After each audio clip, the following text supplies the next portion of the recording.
the ideas that we have developed for convergence of series of functions to the specific case of power series, right? So specifically we want to talk about integration and differentiation of power series. Now before we get there, first we have to talk about more generally you know the uniform convergence of power series in the first place. So that's going to be the subject of our first result. So theorem, let summation an x raised to n be a power series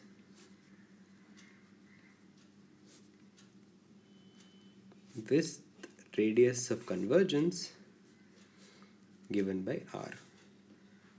Okay, so the thing to note, so this is just a recall, is that the reciprocal of r is in fact the lim sup of mod an raised to 1 by n, right? With the caveat that if the lim sup is 0, then you should interpret the radius of convergence as infinity, and if the lim sup is infinity, you should interpret the radius of convergence as 0, right? And note that r may, of course, therefore may be infinity. Yeah, so this is the power series with radius of convergence r. Then the statement of the theorem is that for r1 between 0 and r, the power series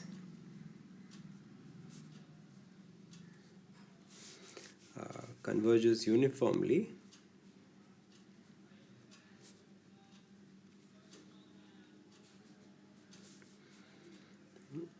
on the closed interval from minus r1 to r1, to a continuous limit.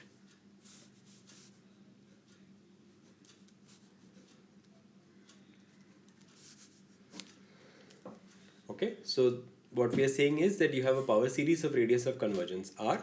You pick any positive number r1 which is less than r, then the power series in fact converges uniformly on the closed interval from minus r1 to r1, and moreover it converges to a continuous limit. This latter part, the fact that it converges to a continuous limit, is trivial, right? Because we've already proved that the uniform limit of a sequence of continuous functions is continuous. Right, so all we really need to prove is that you have uniform convergence on the closed interval from minus r1 to r1. Okay, so let's go through the proof. The first thing we note is that if you now look at the alternative power series summation mod an x raised to n, this also has radius of convergence r.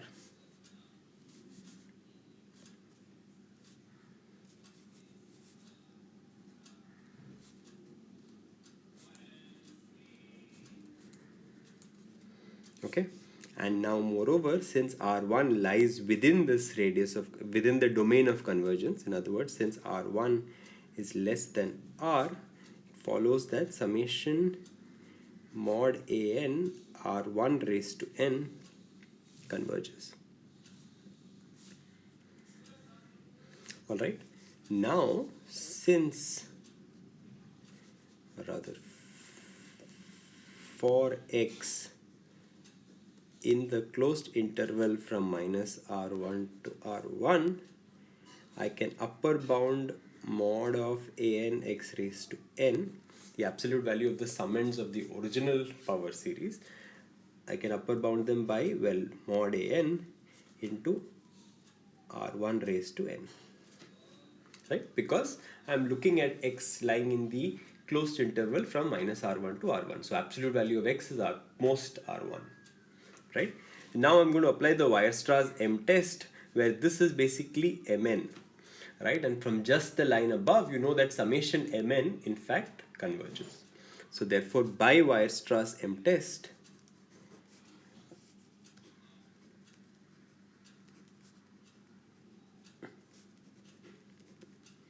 the conclusion of the theorem follows. In other words, summation an x raised to n converges uniformly on minus R1 to R1. And that completes the proof.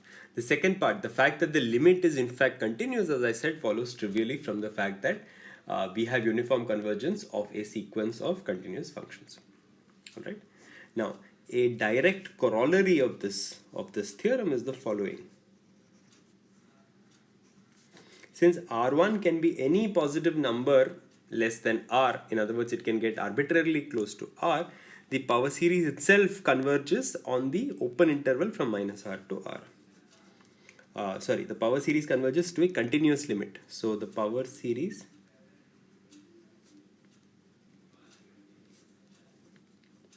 summation an x raised to n converges to a continuous limit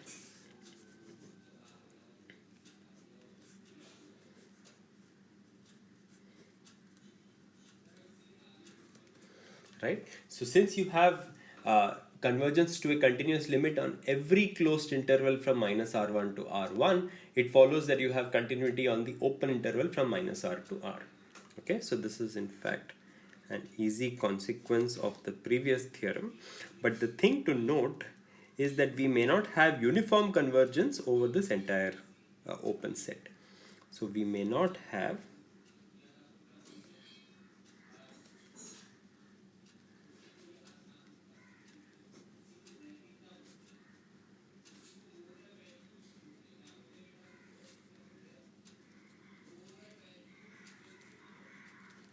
right? In fact, we have already given an example that demonstrates this in the previous video. All right. So in a summary, what we have learned is that the power series converges uniformly on every closed interval which is contained within the open interval from minus R to R. So you take any closed interval subset of this, you are guaranteed uniform convergence, and you are guaranteed continuity over the entire, shall we say, domain of convergence, which is the open interval from minus R to R. All right. So this is in fact our first result on power series. Next, what we're going to do is apply this to integration and differentiation. So before we get to that statement itself, we need to say something about domain of convergence of certain alternative power series which emerge from integration and differentiation. So if summation an x raised to n has radius of convergence R, then the series summation n times an x raised to n minus 1, this naturally runs from 1 to infinity, and summation an x raised to n plus 1 by n plus 1, this runs from 0 to infinity. These guys also have radius of convergence R.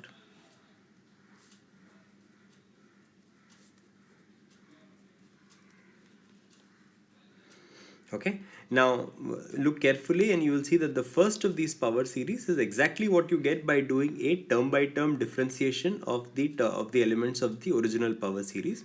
The latter power series is what you get by doing a term by term integration of the elements of the original power series. So we are claiming that both of these power series in fact share the same radius of convergence as the original power series.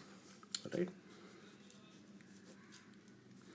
Yes. So how do we go about doing this? Let me first do it for the differentiation power series. The integration, again, at this point, we have not proved that this is the derivative of the original power series. I'm just claiming that this is the power series you would get if you did a naive and blind term by term differentiation of the terms of the original power series. That's it. If you differentiate an x raised to n, you get n times an into x raised to n minus 1. That's the only observation being made right now. So summation n x raised to n minus 1 has the same ROC as summation n x raised to n. Clearly, because if the latter converges, the former converges and vice versa. Right? Now this latter power series has a radius of convergence that's easy to write down. The ROC of the latter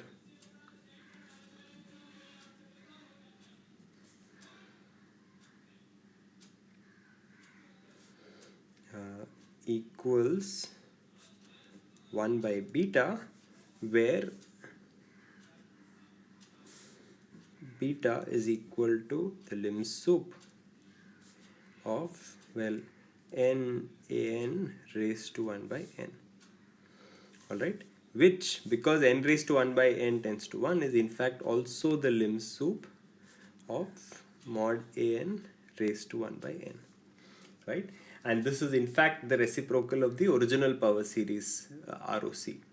Right, so the fact that this is true implies that ROC of summation n an x raised to n equals R, which in turn implies that the ROC of summation n an x raised to n minus 1 equals R.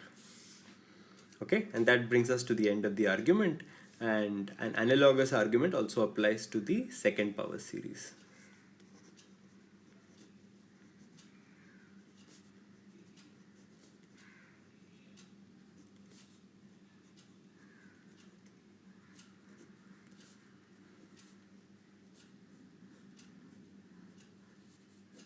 Okay, and that is left as an exercise.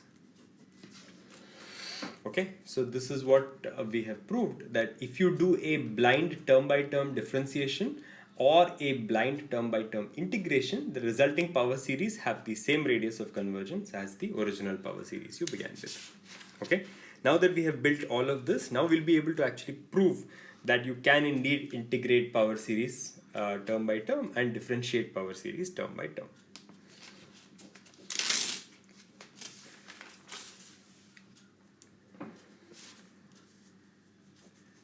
So we'll first do the integration result, because we've already talked about the limit of the integral of a sequence of uniformly convergent sequence of functions, right?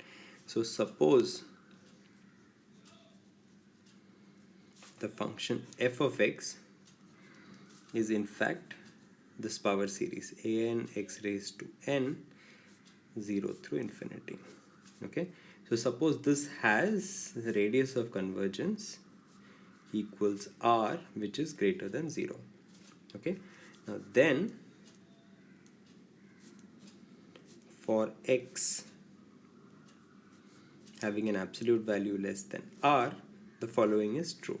If you wanted to integrate the power series from 0 to x, like remember the power series itself we know is a continuous function from minus R to R, right? So if you do look at the integral from 0 to x of the power series, I shouldn't say, yeah, let me write this better, f of t dt.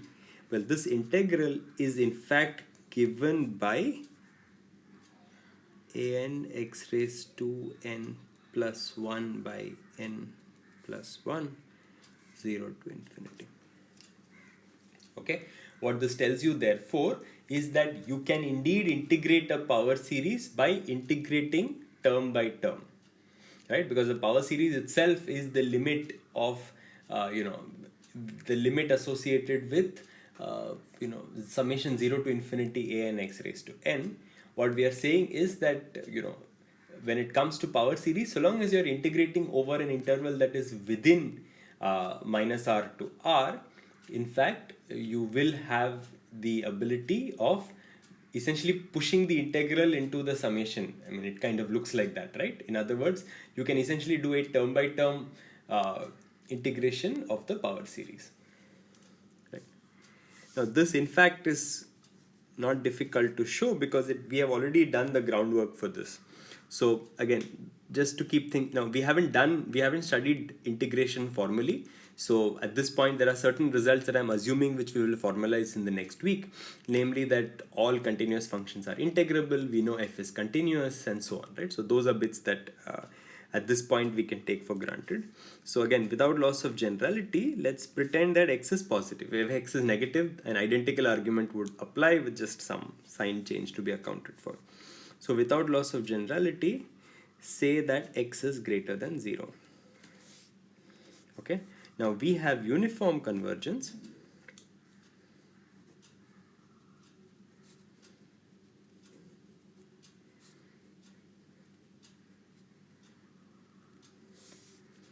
Of the power series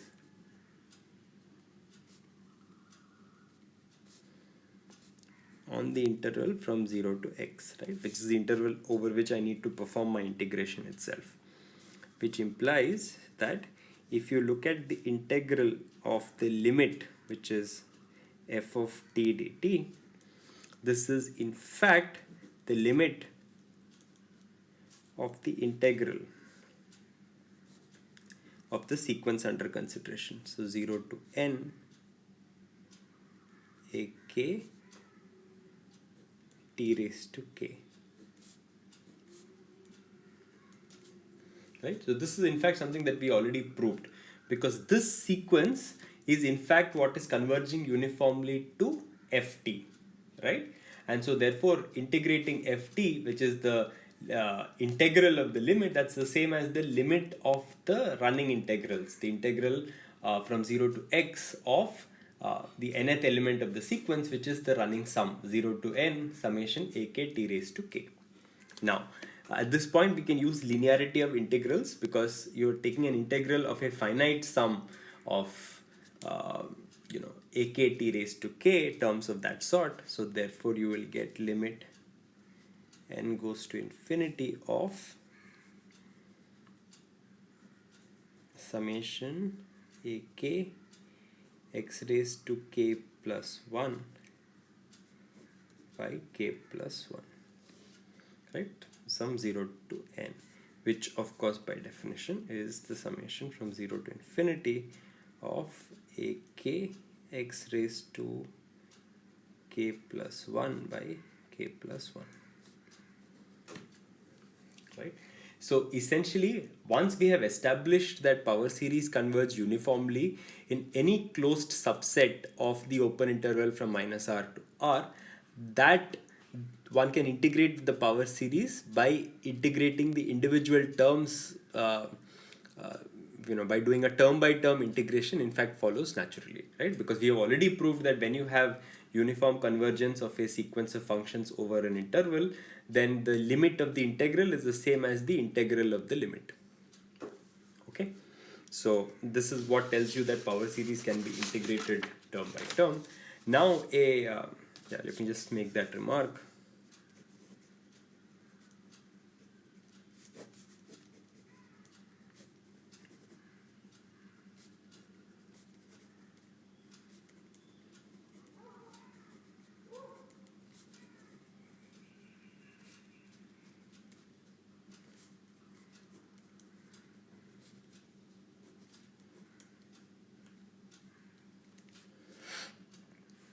All right.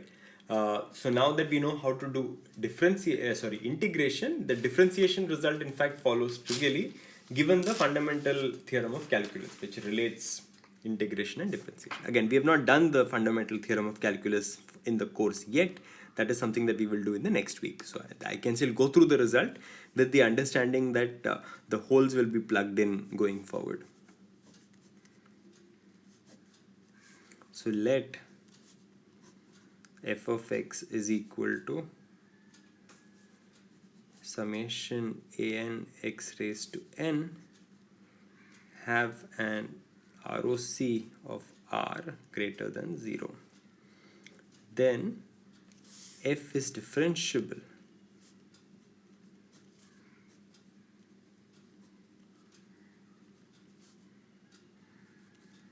on minus r to r with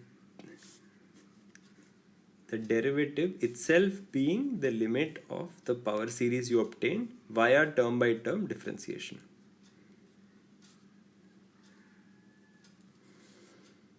Alright, yeah, again, there is an n here, so it's really immaterial whether I write the summation from 0 to infinity or 1 to infinity. So I guess I might as well just write it from 1 to infinity.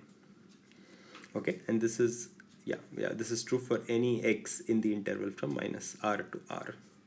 Okay, So earlier we had already said that the power series is continuous over the interval from minus r to r. Now we are saying that in addition it is also differentiable, and the derivative at any point x, yeah, so this is for x in that interval. Okay, the derivative at any point in that interval is in fact given by the limit of the power series that you obtain by doing a term by term differentiation of the terms of the original power series. Okay, so you can essentially differentiate power series term by term, just as the previous theorem said you can integrate power series term by term. Okay, so now consider this power series summation n x raised to n minus 1. Let's call this g of x. All right, we have already said that this guy has radius of convergence r, so this power series converges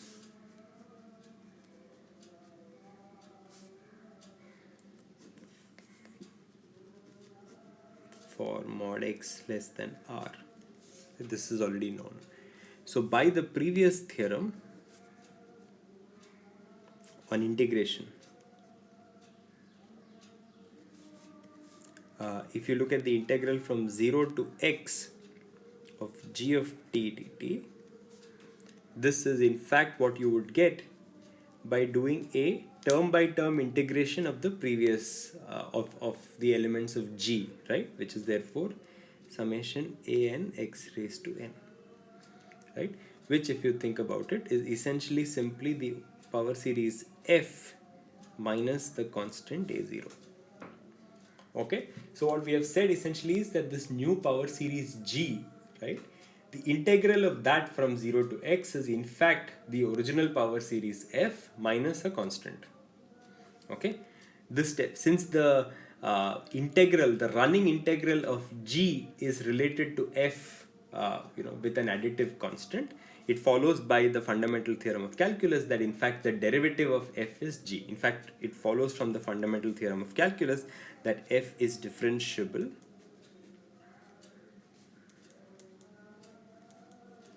and f prime is equal to g.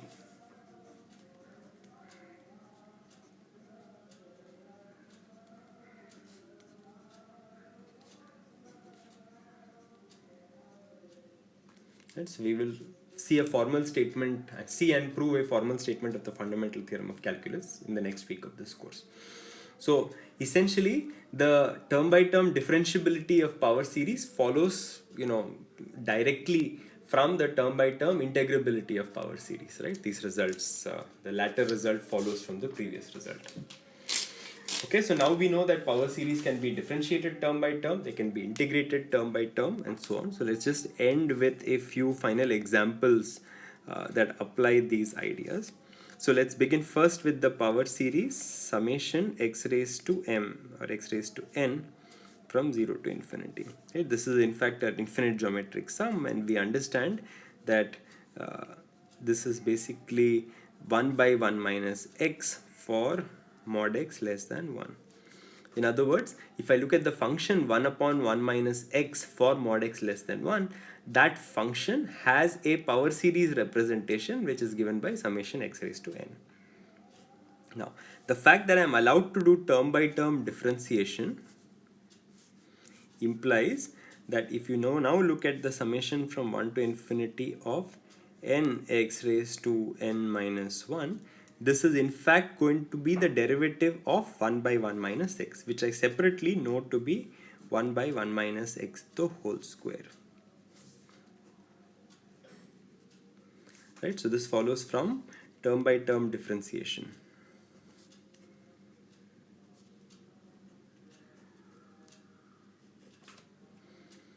Right, so I am allowed to do this from the previous theorem. Right, similarly, if I instead chose to do term by term integration, I would get, so this is perhaps a result that many of you have used in the past, and in fact maybe even obtained this result by doing some sort of term by term differentiation. The theorems we have proved before let us formally justify this kind of operation. Right, now if you instead did term by term integration, we would get, well, summation n plus 1 upon n plus 1, 0 to infinity, right, which is really the same as summation from 1 to infinity x raised to n by n. This thing is in fact going to be given by the integral of 1 by 1 minus x. So rather the integral from 0 to x of 1 by 1 minus t dt, which is basically the negative log of 1 minus x, right? Again, this relation that the negative log of 1 minus x is equal to summation xn x raised to n by n in fact is true for mod x less than 1,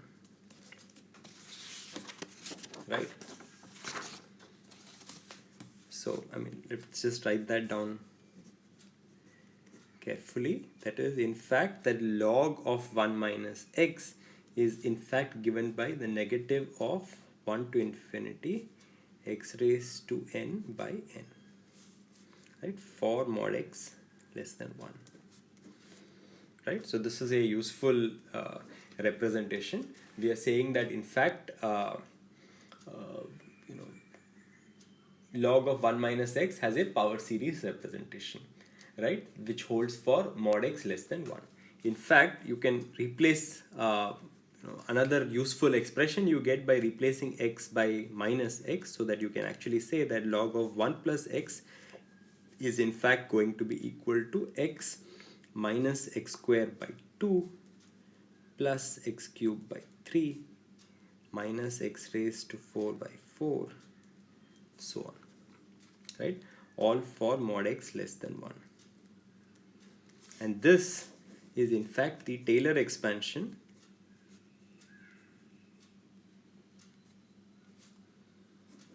of, well, log of 1 plus x centered at 0, around 0. Okay, so what it tells you therefore is that if you look at the function log of 1 plus x, and if you look at the Taylor expansion of that, the infinite Taylor expansion, that infinite Taylor expansion in fact converges to the true function value log of 1 plus x, not just in a local neighborhood of 0, but in fact in a radius of width 1 around 0, right? In other words, for x between minus 1 and 1, absolute value of x less than 1. All right, so that's another thing that I wanted to mention. And a final remark that I'm going to make is that, well, let me call this result 1. Okay, so suppose I was to set x is equal to m minus 1 by m in the equation 1. Okay, now what would I get? Well, I would get that the negative log of 1 by m, right, which is the same as log of m, this is in fact equal to summation from 1 to infinity 1 by n into m minus 1 by m the whole raised to n, right? But since m minus 1 by m is less than 1, I can further upper bound this by summation 1 to infinity 1 by n, right? So therefore summation 1 to infinity 1 by n is greater than or equal to log m for any m, right? And that basically gives you yet another trivial argument for why summation 1 by n is infinity.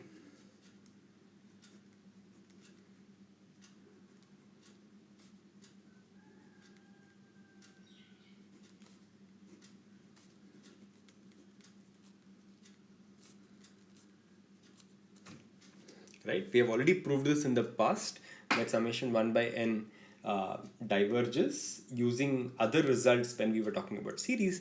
This from the power series representation of log of 1 minus x, this can essentially follow trivially.